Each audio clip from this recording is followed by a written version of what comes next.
La Comisión Interamericana de Derechos Humanos presentó la semana pasada su informe anual 2012 y uno de sus 12 anexos es el informe de la Relatoría Especial para la Libertad de Expresión, en el cual se destaca que en algunos estados se ha producido un aumento significativo en el número de periodistas procesados penalmente, luego de haber difundido informaciones u opiniones sobre asuntos de marcado interés público.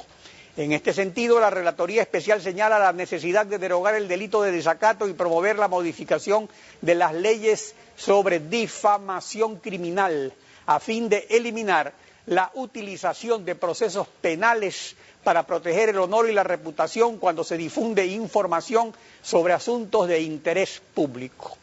El asambleísta Mauro Andino es el ponente de los proyectos de ley de comunicación y de Código Penal Integral que se relacionan con estos temas que preocupan a la Comisión Interamericana. Buenos días, asambleísta. Bienvenido a Contacto Directo. Gracias, Alfredo. Buenos días. Un gusto poder compartir en esta mañana.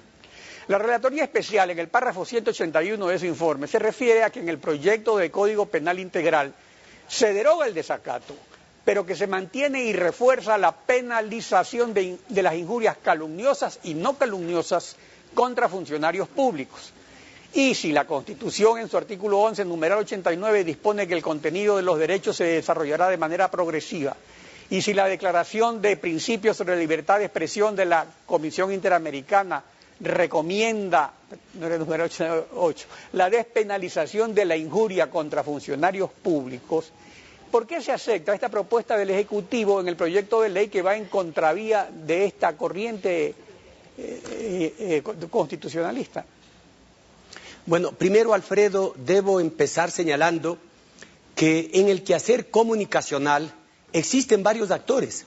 Sin embargo, en el informe de la Relatoría me daría la impresión que se convierte como una herramienta de defensa de los medios privados. ¿Por qué? Porque en el informe, casi en su integridad, lo que se pretende es buscar supuestas irregularidades, ilegalidades del Estado o del gobierno ecuatoriano.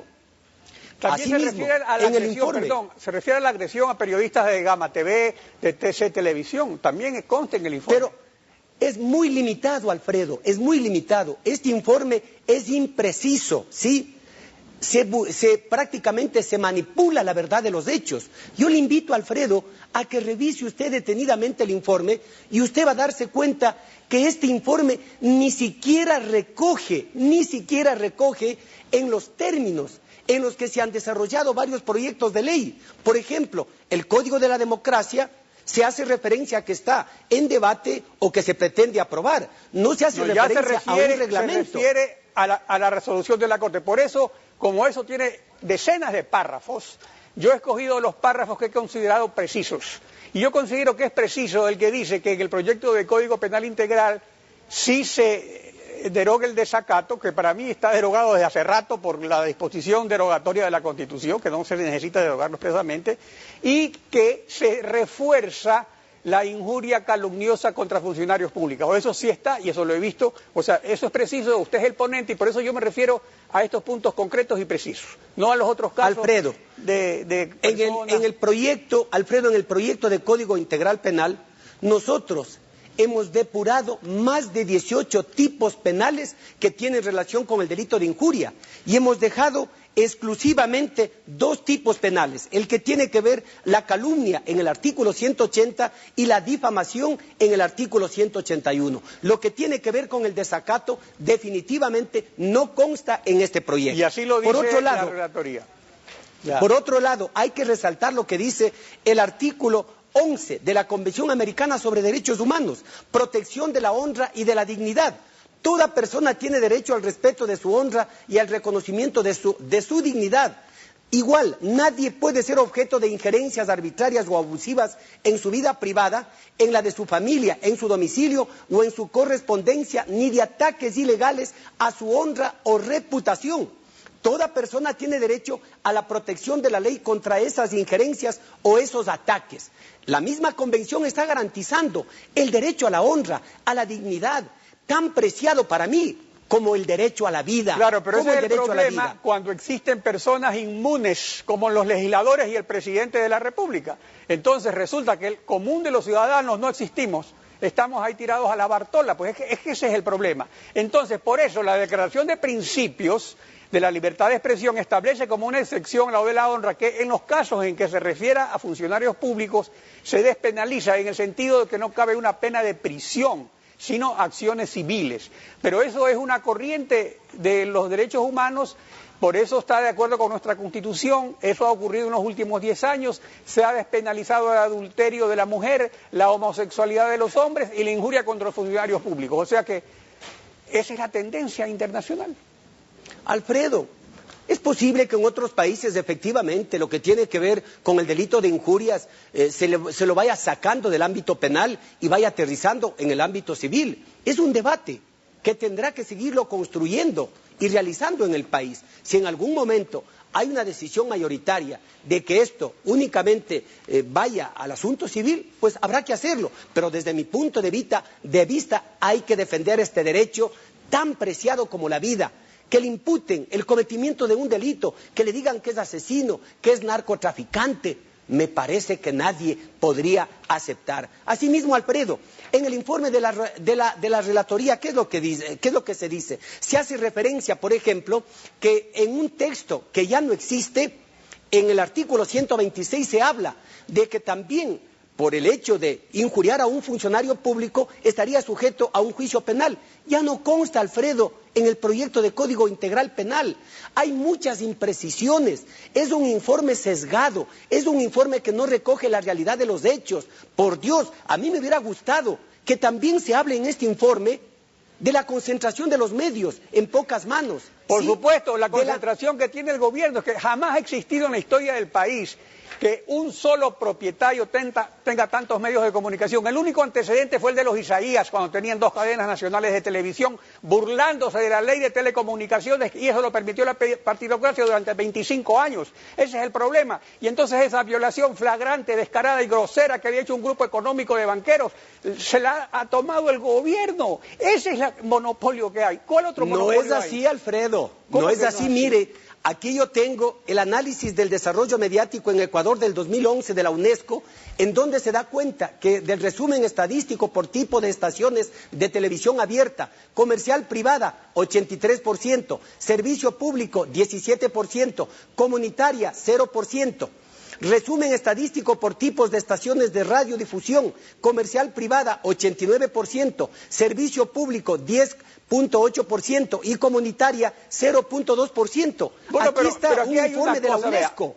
En Estados Unidos hay 4 cadenas nacionales de televisión, aquí hay más de 6. O sea, ¿cuál es el monopolio? Y el gobierno tiene 3. Entonces es al revés. Por eso es que es lógico, y así lo dice la Constitución, que haya una proporcionalidad, pero eso es una cosa, y otra cosa es establecer una serie de privilegios para lo que se llaman medios oficiales, que no son oficiales, sino solo de la función ejecutiva.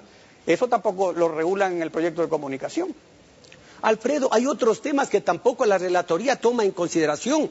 Por ejemplo, la asignación irregular de frecuencias, la relación entre medios privados y grupos financieros, la concentración de medios en pocas manos que había dicho, las condiciones precarias en las que trabajan muchos periodistas o comunicadores. Un tema también que se vive día a día en el país y que no se dice absolutamente nada. La censura previa, si nosotros revisamos el informe de Fundamedios del año 2010, allí se da cuenta que el mayor porcentaje de censura previa proviene precisamente en los medios privados, no en todos, pero en una gran mayoría de medios. Entonces, estos temas también debería tocar la relatoría y no solamente tratar de buscar posibles irregularidades en lo que hace el Estado o lo que hace el gobierno o las diferentes instituciones del Estado. Bueno, la relatoría trata los asuntos que se le denuncian, o sea, deberían presentar denuncias. Pero refiriéndonos a temas concretos sobre el proyecto de ley, por ejemplo, de comunicación, que usted es el ponente y que lo ha tratado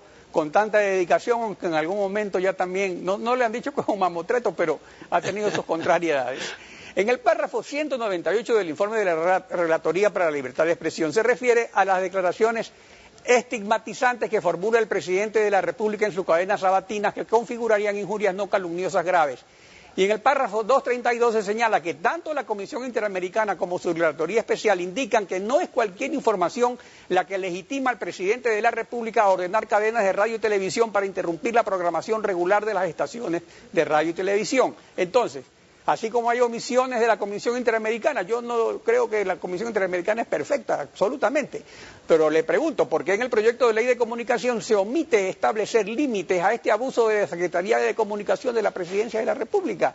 Porque eso, hay estándares internacionales, no pueden haber cadenas de una hora, no puede haber cadenas a cada rato interrumpiendo la doctrina, la costumbre, la ley en todos los países y en nuestro país, así lo dice la ley, es para asuntos extraordinarios. O sea, si nos interrumpen mañana es porque ha habido un terremoto, una desgracia, algo por el estilo, pero no porque simplemente les da la gana, pues. Y eso no está regulado en la ley. Alfredo, más allá de las imprecisiones del informe de la relatoría, por ejemplo, en lo que hace referencia precisamente al mismo proyecto de ley de comunicación, habla en el informe de la creación de un órgano administrativo que con competencia para regular contenidos de todos los medios de comunicación. Mire, está hablando del proyecto que se presentó en el año 2009. ¿Cómo es posible que la relatora haga referencia a un proyecto del 2009 que en sí ya no existe? Porque hoy tenemos un informe listo para ser votado. Sin embargo, si usted revisa la cita 329 del informe, todo el argumento de la relatoría se basa en el proyecto original de la Ley de Comunicación del año 2009, cuando nosotros, insisto, tenemos ya un proyecto listo para votar. ¿Y qué es lo que está determinado en este proyecto de Ley de Comunicación? Precisamente el desarrollo de lo que tiene que ver de los espacios a los cuales pueden acceder las diferentes instituciones del Estado para realizar cadenas por asunto de salud, por asunto de seguridad, por asunto de prevención de alcohol, en fin, una serie de acciones que están bien desarrolladas. Mire que hoy no tenemos críticas por parte de la relatoría o de algunos organismos internacionales a este proyecto de ley. Yo les invito a los medios de comunicación a que nos ayuden, pero aquí hay un problema. Definitivamente este proyecto sea aprobado. En el 2009 usted sabe muy bien que se le pidió a la relatoría, porque así se establece entre las relaciones entre el Estado y la Comisión Interamericana, que dé su opinión sobre ese proyecto, es cierto, pero usted mismo aquí dijo la vez anterior que últimamente no le han pedido su opinión sobre ese proyecto. Entonces, ¿qué es lo que resulta sobre la censura previa, que es lo más importante? Porque por eso es que hay la responsabilidad ulterior, pero hay la prohibición de censura previa. Entonces, la Constitución de la República y la Convención Americana de Derechos Humanos prohíben la censura previa. Pero, por ejemplo, en el artículo 10 del proyecto de ley de comunicación, que está listo, se llama sobre los principios deontológicos, tiene 3 páginas, 36 directrices, que son realmente un compendio de violaciones a la prohibición de censura previa, porque ese artículo sirve de base a las regulaciones y sanciones que puede establecer el Consejo de Comunicación. Lo importante no es cómo está integrado ni quién tenga mayoría, lo importante son sus atribuciones. Entonces, ¿por qué se insiste en una violación tan evidente a la prohibición constitucional de censura previa?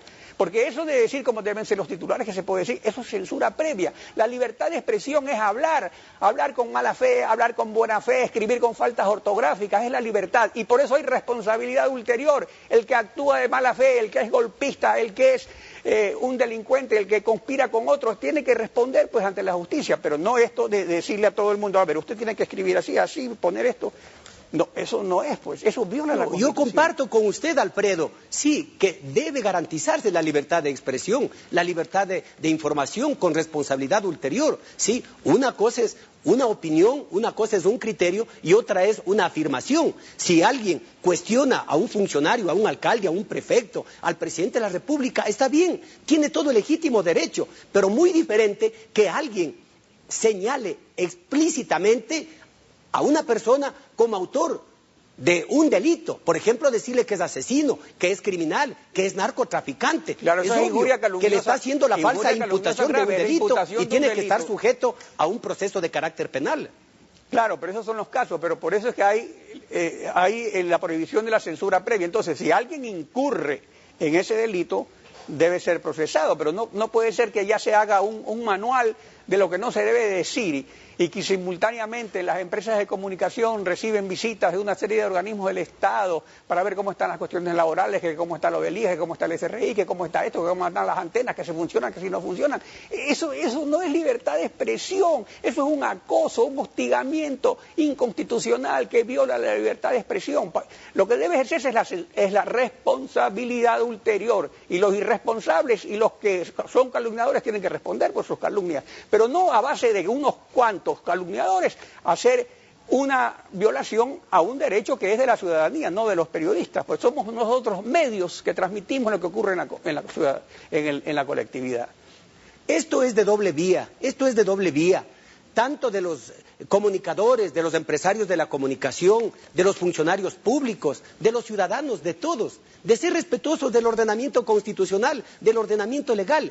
Quien actúa sujeto a esos parámetros no tiene por qué temer. No hay por qué temer. Si revisamos nosotros el proyecto de ley de comunicación, allí están establecidas, por ejemplo, las facultades del Consejo de Comunicación, 18 facultades, y dentro de esas 18 atribuciones o facultades no encontramos alguna que esté en contraposición con lo que establece tanto la Constitución de la República como la Convención Interamericana o algunos instrumentos internacionales de los cuales el Ecuador es signatario. Lo que hemos hecho, y vamos a seguir haciendo, es desarrollar los derechos a la comunicación. Claro, la clave está en el artículo 10 donde se establecen todas estas cosas. En todo caso, es de esperar que haya un debate, porque aquí se dijo el otro día por parte del asambleísta Casinelli que se debe votar por artículo, pero como eso está... no se ha reconsiderado, eventualmente pueden resolver con la mayoría de los 2/3 que se vote en paquete en 1 minuto y se acabó. ¿Cómo va a hacer eso? Yo aspiro, Alfredo, yo personalmente aspiro que se vote artículo por artículo, para transparentar realmente la votación y conocer cómo votamos cada uno de nosotros. Es un buen proyecto, insisto, lo que se ha hecho es desarrollar los derechos de la comunicación, garantizar ese derecho fundamental que es la libertad de expresión, garantizar el derecho de los niños, niñas, adolescentes, garantizar aquí la publicidad nacional, sí, el respeto a los artistas nacionales. Bueno, todas esas cosas no se están impugnando y discutiendo, por eso he sido muy puntual en lo que le he dicho. Ahora espero que haya tiempos para seguir debatiendo. En todo caso, para finalizar, le quería preguntar también respecto a estas irregularidades ocurridas en el municipio de Riobamba, porque ahora resulta que no solamente es en Riobamba, sino también en otras provincias. Usted por lo menos es asambleísta de Chimborazo. ¿Qué acciones ha tomado sobre esta situación terrible que... Sí, Alfredo, como chimboracense, como riobambeño, no podía cruzarme de brazos. Rechazo enérgicamente esa falta de previsión, esa omisión, esa negligencia por parte del alcalde, por parte de los funcionarios del municipio, al haber entregado a terceras, cuartas y quintas personas, funcionarios de un rango inferior, las contraseñas y las coordenadas para que ellos puedan manejar los recursos económicos del municipio. Ante eso, ¿qué es lo que he hecho? He pedido al Contralor, con fecha 12 de abril, que se lleve a cabo inmediatamente una auditoría para determinar responsabilidades civiles, administrativas e inclusive de carácter penal. He solicitado al gerente del Banco Central información para saber cuáles son los protocolos y procedimientos reglamentarios para el uso y manejo de contraseñas y coordenadas, determinar si el alcalde, tesorero o los responsables servidores del manejo de las claves y coordenadas de la Municipalidad de Riobamba solicitaron autorización para la delegación de las claves.